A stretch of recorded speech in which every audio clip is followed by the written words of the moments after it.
आज की कहानी शुरू करने से पहले मैं आपको बताना चाहता हूं कि यह चैनल केवल मनोरंजन के लिए है। हम किसी भी तरह के अंधविश्वास को बढ़ावा नहीं देते हैं। कहानी का नाम मिडवे पॉइंट लाइट हाउस, जिसे राज कदम द्वारा लिखा गया है। समंदर किनारे खड़े विशाल लाइट हाउस की अंधेरी परछाइयों ने एड्रियन को एक अनजानी बेचैनी से भर दिया। मिडवे पॉइंट नाम के इस लाइट हाउस के आसपास के इलाके में कोई घर या रिहायशी बस्ती नहीं थी। शाम के झुरमुट में एड्रियन काले पत्थरों पर कदम रखते हुए लाइट हाउस के दरवाजे तक पहुंचा। उसने दरवाजे के बाईं तरफ लगी एक पुरानी ईंट को हटाया और चाबी निकालकर अंदर दाखिल हुआ। वहां हर कोने में धूल की मोटी परत और मकड़ी के जाले थे। एड्रियन को लगा जैसे यह जगह कई सालों से वीरान पड़ी हो। चारों तरफ बिखरे सन्नाटे में उसने बड़बड़ाया, हे भगवान, यह जगह इतनी भयानक क्यों है? बेरोजगार एड्रियन को इस काम की सख्त जरूरत थी। उसने कई जगह कोशिश की थी, लेकिन किसी ने उसे काम नहीं दिया। इस नौकरी का विज्ञापन उसे अखबार में मिला था और कॉल के जरिए ही यह नौकरी उसके पास आई थी। काफी देर तक सफाई करने के बाद एड्रियन थककर एक पुराने सोफे पर लेट गया। धीरे धीरे उसकी आंखें मूंदने लगीं और वह सो गया। कुछ देर बाद एड्रियन को ऐसा लगा जैसे उसके पैर के पास कोई बैठा हो। झटके से उठते हुए उसने देखा कि वहां एक छोटी लड़की जैसी आकृति थी। वो सहमा और घबराई आवाज में बोला, कौन हो तुम? लड़की बिना कुछ कहे बस एक कविता गुनगुनाने लगी। एड्रियन, एड्रियन, क्या मेरी गुड़िया देखी तुमने? उसकी धीमी आवाज और डरावना चेहरा देखकर एड्रियन की चीख निकल गई। तभी बिजली की कड़कड़ाहट से उसकी नींद टूट गई। वह पसीने से तरबतर था। उसे एहसास हुआ कि वह एक भयानक सपना देख रहा था। जैसे ही वह थोड़ा शांत हुआ, एक तस्वीर की भारी फ्रेम दीवार से गिरकर जमीन पर आ गई। एड्रियन ने तस्वीर उठाई तो उसमें एक परिवार की तस्वीर नजर आई। खुद से बुदबुदाते हुए उसने कहा, शायद यह तस्वीर यहाँ रहने वाले पहले परिवार की होगी। इसके बाद उसने अपनी लाया हुआ खाना खाया और लाइट हाउस की लाइट को रात में ऑन करने के लिए थोड़ा आराम करने लगा। खुद से बातें करते हुए वह फिर से सोफे पर लेट गया। इतना भी बुरा नहीं है यह काम। जब मेरी पत्नी एमिली और बेटा नोआ यहाँ आएंगे तो सब ठीक हो जाएगा। उसकी आंखों में अपने परिवार को वापस पास लाने की एक चाहत थी, जो पैसों की तंगी के कारण उससे दूर थे। धीरे धीरे उसे फिर से नींद आने लगी।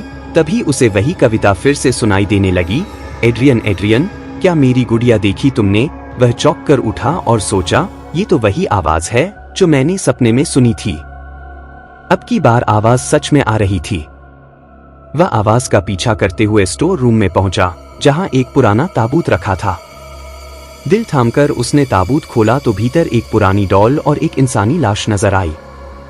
डॉल वही कविता गा रही थी, एड्रियन, एड्रियन, क्या मेरी गुड़िया देखी तुमने? डर के मारे उसके हाथ कांपने लगे। वह दौड़ते हुए बाहर की ओर भागा, लेकिन जैसे ही दरवाजे तक पहुंचा, दरवाजा खुद ब खुद बंद हो गया। सामने वही डरावनी डॉल थी जो उसकी तरफ बढ़ने लगी। उसकी बड़ी बड़ी लाल आंखें एड्रियन की आत्मा को जैसे चीर रही थीं। डर के मारे वह जमीन पर गिर पड़ा और पीछे सरकने लगा। डॉल उसके पास पहुंची और एक तेज धार वाले चाकू से उसकी तरफ इशारा करते हुए बोली, एड्रियन, एड्रियन, क्या मेरी गुड़िया देखी तुमने? अचानक उसने एड्रियन के कान को चीरते हुए उसका एक हिस्सा काट लिया। दर्द से कराहते हुए एड्रियन जोर जोर से चिल्लाने लगा, छोड़ दो मुझे, प्लीज छोड़ दो। लेकिन डॉल की आवाज और ज्यादा डरावनी होती जा रही थी। वह धीरे धीरे उसके सीने पर बैठ गई और चाकू उसकी गर्दन पर रख दिया। डर से कांपते हुए एड्रियन ने एक आखिरी कोशिश की और डॉल को धक्का देकर दूर फेंक दिया। मौका देखते ही वह दरवाजे की ओर भागा और किसी तरह लाइट हाउस से बाहर निकलकर दरवाजे को बंद कर दिया। वह समंदर किनारे बने एक छोटे पोर्ट पर जाकर बैठ गया, पूरा घायल और थका हुआ। कुछ देर बाद उसे समंदर से आती एक नाव नजर आई, जो उसी पोर्ट पर आकर रुकी। नाव से एक बुजुर्ग व्यक्ति उतरा और एड्रियन के पास आकर बोला, तुम कौन हो और तुम्हारी यह हालत कैसे हुई? एड्रियन ने राहत की सांस ली और उसे पूरी कहानी सुनाई। बुजुर्ग व्यक्ति ने गहरी सांस लेते हुए कहा, यह लाइट हाउस बुरी आत्माओं का घर है। यहाँ पहले विल्फ्रेड नाम का आदमी अपनी बेटी रोज के साथ रहता था। उसकी पत्नी उसे छोड़कर चली गई थी और उसे वापस पाने के लिए विल्फ्रेड ने काले जादू का सहारा लिया। उसने अपनी बेटी की बलि दे दी और उसकी आत्मा को एक गुड़िया में कैद कर लिया, लेकिन अब उसकी रूह और कई शिकार की भूखी है। एड्रियन का दिल तेजी से धड़कने लगा। बुजुर्ग व्यक्ति बोला, शुक्र है तुम वहां से बच निकले। आओ मैं तुम्हें मेरिडियन बीच तक छोड़ दूं। एड्रियन नाव में बैठ गया और गहरे अंधेरे में नाव मेरिडियन बीच की ओर बढ़ने लगी।